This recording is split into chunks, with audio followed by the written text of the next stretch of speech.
Jangan lupa like, komen, dan subscribe channel YouTube TVRI Bengkulu dan nyalakan lonceng notifikasinya.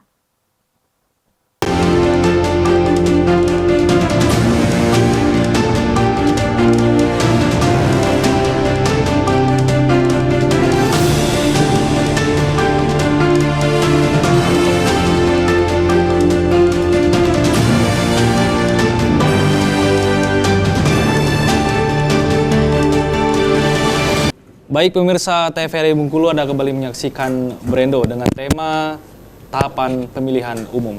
Kita tadi sudah berbincang dengan Ibu Nina terkait dengan tahapan yang sudah dilaksanakan saat ini berkaitan dengan bahwa sekarang ini sudah masuk ke tahapan seleksi pemilihan umum ini sendiri. Selanjutnya saya ingin bertanya kepada Pak Asim nih Pak. Yeah. Dari tahapan yang sudah dijelaskan tadi oleh KPU, Ibu Nina perwakilan dari KPU Kota Bengkulu sendiri, tanggapannya seperti apa Bapak selaku akademisi di ilmu sosial dan ilmu politik? Oke, jadi gini Mas Pastor, kalau dari administratif persiapan pelaksanaan secara administrasi KPU itu sudah jalan. Ya. Sebenarnya sampai sejauh ini sih nggak ada kendala yang berarti, kan gitu ya, udah betul. Persis. Tanggal segini hari ini begini, hari ini itu tidak ada lagi yang meleset gitu ya. Akhirnya sudah selesai di situ.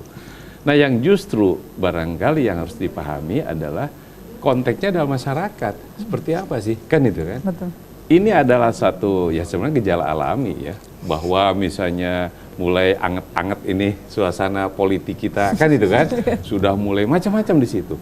Nah, yang harus kita sadarkan adalah bagaimanapun ini adalah sebuah perhelatan akbar tadi, bagaimana caranya meredam, kan itu ya, memunculnya konflik-konflik dan sebagainya. Itu saja yang harus diperhatikan sekarang oleh kita semua. Kalau tugas KPU dengan tahapan-tahapannya itu sebenarnya sudah selesai. Undang-undangnya jelas, sudah selesai itu. Kan itu ya. Jalankan aturan yang ada. Jalan aturan yang ada, udah. Dengan realnya yang ada, sudah selesai. Kan itu kan. Itu jangan diganggu-gugat. Selesai di situ. Kan itu kan ya. Nah, sementara bagaimana sih sampai sejauh ini tahapannya? Nah, kita perhatikan gini. Ada hal yang barangkali krusial gitu ya. Sekarang itu bisa dijadikan apa namanya? Ya katakanlah jentik-jentik misalnya konflik gitu ya. Karena tadi masyarakat kita dengan kebebasan yang ada dan sebagainya memunculkan misalnya sikap-sikap politik aliran kalau kata Gus itu. Ada primordial kemudian muncul etnis dan sebagainya. Kan gitu kan ya. Nah, ini di situ. Dan juga dilihat dalam konteks misalnya pemilu sekarang ini ada penggantian kepala-kepala daerah ya di seluruh Indonesia itu kalau saya tidak salah itu ada 171 ya, bupati, wali kota dan sebagainya kan itu. Ya. Penggantian ini siapa sih kan itu ya? Nah, ini juga bisa menjadi sumber konflik ini. Sirkulasi iya, karena apa? Kuasa yang menjalankan siapa ini? Kan itu kan? Kan penguasa gitu ya, yang menempatkan ini di sini, kau di situ dan sebagainya. Dan ini kalau tidak terkelola dengan baik, ini menjadi sumber masalah. Kan itu ya. Karena bagaimanapun yang memegang kekuasaan akan lebih memungkinkan untuk mengarahkan mobilisasi dan sebagainya. Nah, ini akan menjadi katakanlah bibit-bibit konflik. Nah, ini harus hati-hati di situ.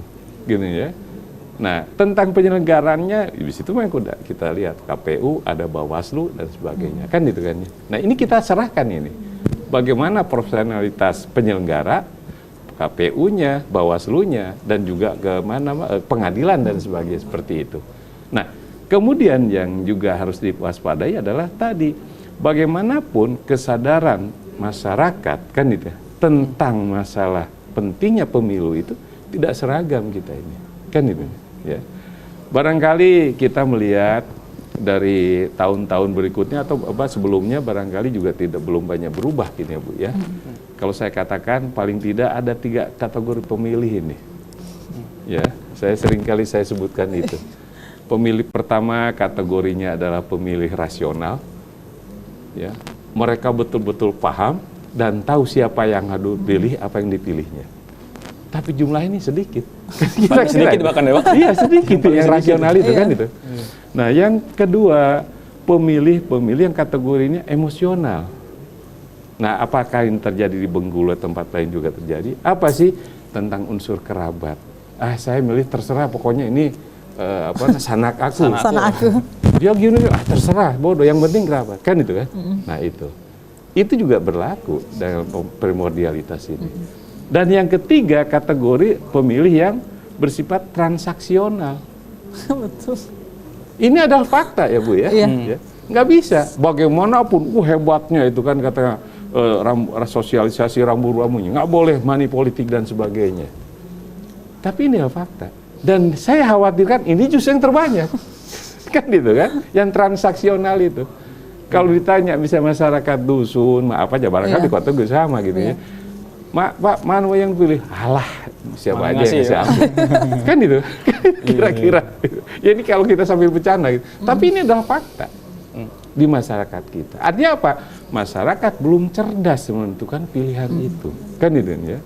Nah ini bagaimana sih? Harus ada sosialisasi dan edukasi pada masyarakat. Gitu ini. Jangankan misalnya masyarakat yang tidak teredukasi dengan baik. Yang teredukasi dengan baik pun kan bisa jadi ini senjata. Bahkan ada anggota dewan, saya nggak bisa sebutkan, ya bisa gini, walaupun sana, Pak, kalau kita nggak punya uang, maaf aja nih dia bilang itu, ya nggak mau juga. Gitu.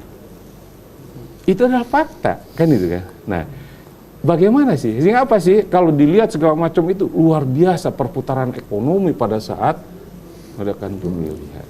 Berapa dari negara yang ratusan triliun, kan itu kan? Berapa dari pribadi-pribadi mengeluarkan dana itu? Omong kosong kalau misalnya pribadi, saya nggak perlu dana, udah di ini kok, kan gitu kan? Nggak ada cerita, kan gitu.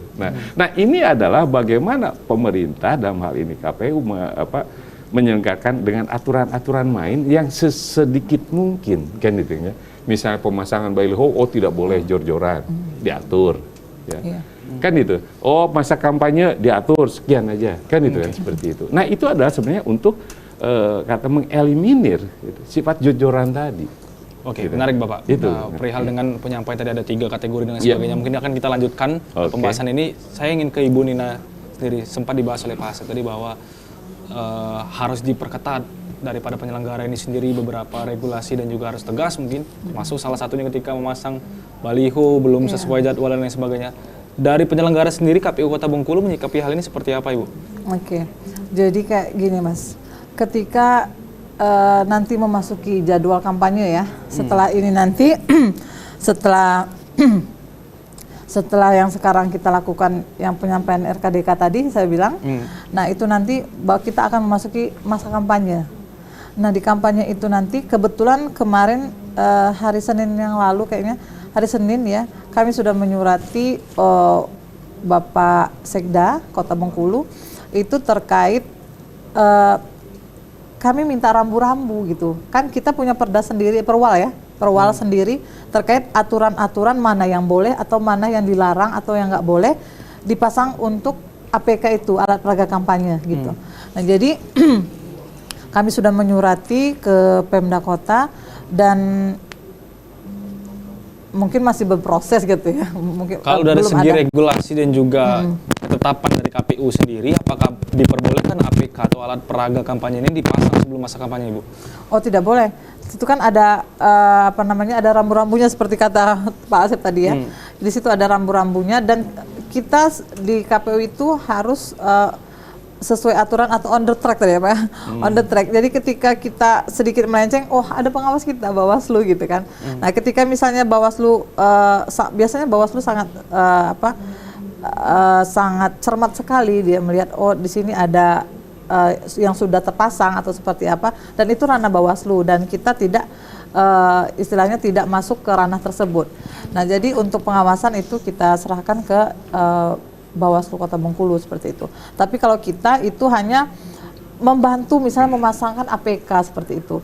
Jadi alat peraga kampanye itu mungkin space-nya seperti apa. Mungkin kalau sekarang kan banyak perumahan-perumahan jadi susah mau masang APK sebanyak itu gitu kan.